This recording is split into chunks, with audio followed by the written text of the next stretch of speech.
Well, I'm here to tell you there is some moving and shaking going on in the Indiana Fever organization because they have definitely let go of a player. Now, I know y'all thinking, what does this mean? This means Caitlin Clark return is sooner rather than later. Could that be why we did not see Caitlin come back? I mean, we did not see Caitlin travel with the team this past week. I don't know. The Indiana Fever just made a move that has everyone in the basketball world talking. Kira Lambert, who was only filling in for Caitlin Clark, was let go quicker than a fake shoe at a Nike factory. Now, fans are connecting the dots and starting to believe this can only mean one thing: Caitlin Clark is coming back. As today, the Indiana Fever have officially released Kira Lambert, a guard from overseas who Stephanie White signed on a trust me bro recommendation. Somebody who Stephanie White didn't even know existed up until about 8 days ago. Unfortunately for Kira Lambert, her time on the Indiana Fever has come and her time on the Indiana Fever has gone. Best of luck to you and your future endeavors. This isn't just a normal roster change. It feels like the Indiana Fever are playing a smart, strategic game while everyone else is still trying to catch up. Letting go of someone's replacement before their 7-day contract is even over isn't about how they played, it's about opening space. And in Indiana, there's only one player worth making that kind of room for. Now, why is this move curious? Well, Lambert was on a 7-day deal, so the Fever could just be looking at this break knowing that her contract was going to expire anyway and not wanting to waste her time. But under the hardship rules, as that it has been, put out there and publicized, the Fever only had to release one of the two players between Odyssey Sims and Kira Lambert once Caitlin Clark was back. But one of them was going to have to go once. If you're enjoying this, make sure to subscribe. Just a week ago, the Indiana Fever were so desperate for a point guard that they were basically open to anyone who could dribble and not pass the ball to the wrong team. Kira Lambert stepped in after a good run in the Greek A1 League, bringing experience and a positive attitude. She spoke about faith, blessings, and trusting God, sounding completely ready for this chance, like she'd been waiting her whole life for this moment. It's a blessing, having the journey that I've had and just, remaining faithful, trusting God and doing the work and just to see it all come back around and have this opportunity. What's this opportunity in the NW mean, given all that you've worked to get to this point? Yeah. I mean, it means everything, to, again, just remain faithful and trust the process. It speaks to resiliency, it speaks to faith, and I'm really excited to be here.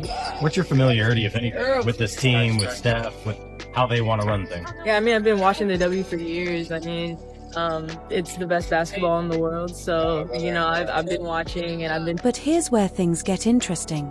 Lambert wasn't just signed to fill an empty spot, she was brought in because the Fever were running out of point guards fast. Caitlin Clark was still dealing with a groin injury, Ari McDonald was out for the season with a broken foot, and Sydney Colson had a torn ACL. The team was so short on players that it almost looked like they might have to call up someone's cousin from a local rec league to play point guard. Clearly, Odyssey Sims has played herself into more of a role for the Fever. She got a bunch of minutes in the game on Sunday, 42 minutes for Sims. Lambert didn't play, right? So you can see relative one to the other where the Fever were looking at things from the pecking order standpoint. Now, there's also the Sophie Cunningham injury, but to be honest, I'm not sure how that would impact things unless they felt they needed somebody at that position rather than more depth at the point guard. So, the team gave Lambert a 7-day contract, basically a short trial to prove herself, kind of like a test run for your dream job. But her time with the team ended almost as fast as a TikTok video.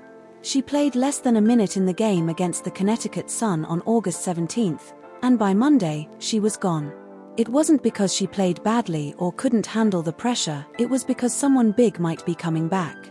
Someone who can fill 15,000-seat arenas and make ESPN analysts go crazy, Caitlin Clark. We just saw the most pointless contract of all time.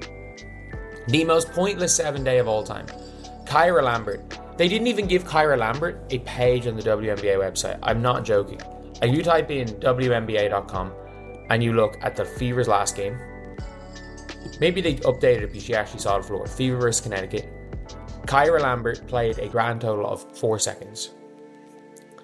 She played 4 seconds. Would have been better off just to not play her. Oh wait, it rounded up to 5. They didn't even give her a WNBA page. They did not even give her a WNBA. Now, this is where Fever fans have turned into detectives, connecting every clue like it's a mystery to solve. As IndyStar reporter Chloe Peterson mentioned weeks ago, when the Fever signed veteran guard Odyssey Sims, the team still had some flexibility. If they had stopped there, they wouldn't have needed to cut anyone once Caitlin Clark came back. But when they added Lambert too, the math was simple: someone had to go when Clark returned. And the first to get cut? Lambert. Not Sims, the 33-year-old veteran with over 300 career games. It was Lambert, the player who was supposed to hold things together until Clark came back, the one who talked about faith, dreams, and trusting the process. Fever fans, I don't know, we might have some good news. Well, we might have some great news. Cece, my precious Cece might be returning. Might be. You hear me? Because they just released Kyra Lambert. You hear me? She had 3 ACL tears. So she wasn't good for nothing anyway. She fragile. How you have that many ACL tears? But thank you for providing us 7 days of your presence. You hear me? We needed you to fill in. You hear me? Because the GOAT, the greatest of all time, is about to return and do. But let's talk about timing, because this timing is as precise as a Swiss watch. ESPN recently updated their injury report for Caitlin Clark, moving her expected return date from August 12th, which has already passed, to August 26th, when the Fever play the Seattle Storm at home. Conveniently, the Fever have a week-long break after their Sunday game against Connecticut. That gives them plenty of time for a certain superstar to get back into practice shape. ESPN's broadcast team even mentioned that this is exactly when coach Stephanie White hopes Clark will return to practice, knowing she'll need a few days of training before she can play again. And what comes right after that break? 2 games against Minnesota and then the big home game against Seattle, the exact matchups ESPN is eyeing for Caitlin Clark's comeback. We did know that once Caitlin Clark was back, one of the 2 hardship signings was going to have to go. So that's naturally where people's heads were thinking when it was reported on the ESPN broadcast that Clark, the hope was she would return to practice this week, with target dates the 22nd, 24th, 26th, those games being thrown out as potential return dates. Now, I don't have any other updates on that. I mean, I took Stephanie White's comments as they hope still she returns at the regular season a little less confident than the pre. So let's break this down.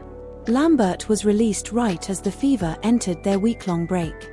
Clark's expected return date lines up perfectly with the end of that break. The team chose to keep veteran Odyssey Sims and let go of the overseas player. If that's just a coincidence, then Indiana must be the home of coincidences. Fans have gone wild. Social media is full of Caitlin Clark celebration posts, countdowns, and wild theories about her return. The Fever are currently 18-15, fighting hard to hold onto a playoff spot.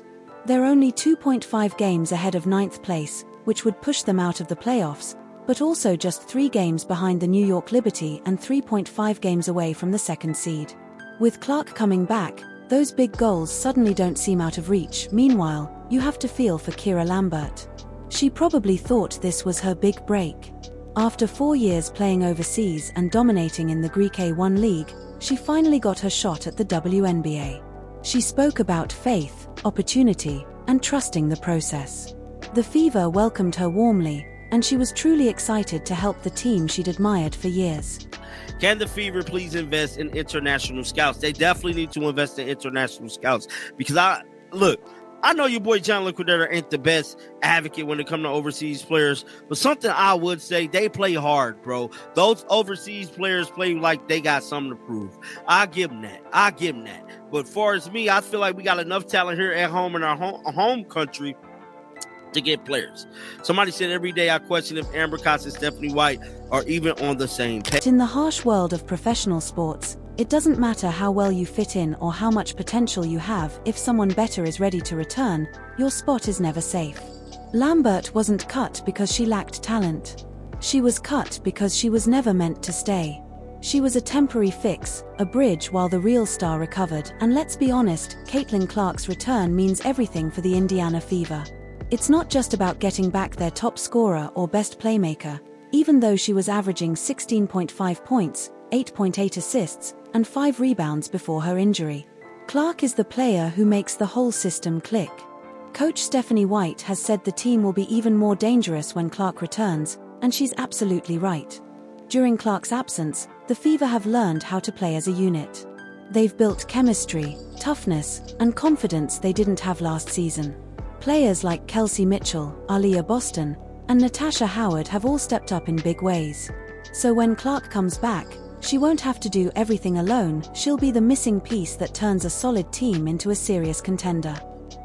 Throughout her second season in the WNBA, Caitlin Clark has posted 16.5 points, 5 rebounds, and 8.8 assists per game for the Indiana Fever. Clark started the season on a tear under Stephanie White, but has since struggled to stay on the court, playing her second season as a professional.